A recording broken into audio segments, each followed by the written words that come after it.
The Prime Minister, Rishi Sunak, is worried that Britons are not numerate enough. Improving the nation's understanding of numbers is a key objective of the government. So, let's go through some numbers that the country needs to understand more properly.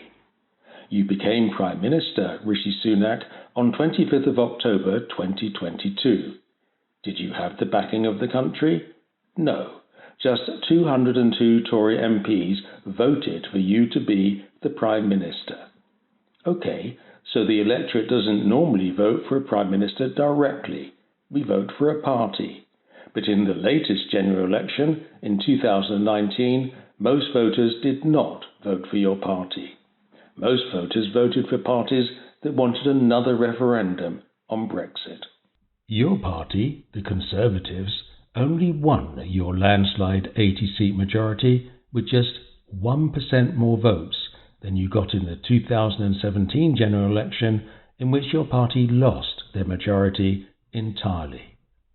And your party only got its 80-seat majority with the votes of less than 30% of those eligible to vote. Something wrong with those numbers? Yes, you could say that. And talking of Brexit, weren't the numbers wrong on that too? Britons living abroad for more than 15 years were denied a vote in the EU referendum. Your party promised to scrap the 15-year rule in your 2015 manifesto, but failed to do so.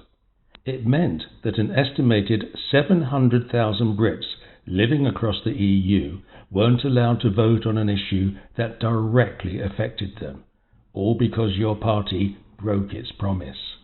And most citizens from the rest of the EU living in the UK were also denied a vote in the referendum, even though the issue directly affected them too.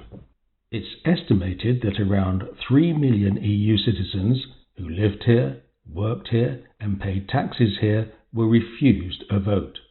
What's that? No taxation without representation? Well, your government taxed them anyway. And as for the referendum result, the numbers didn't really add up, did they? 2 of the 4 countries of the United Kingdom, Scotland and Northern Ireland, voted against Brexit, but your government went ahead with it anyway. And only 37% of registered voters voted for Brexit, but your government went ahead with it anyway. In other democracies that hold referendums on big issues, a true majority of a country's voters would have to positively support a big change before it could go ahead. But your government took us out of the EU anyway, even though the numbers didn't stack up.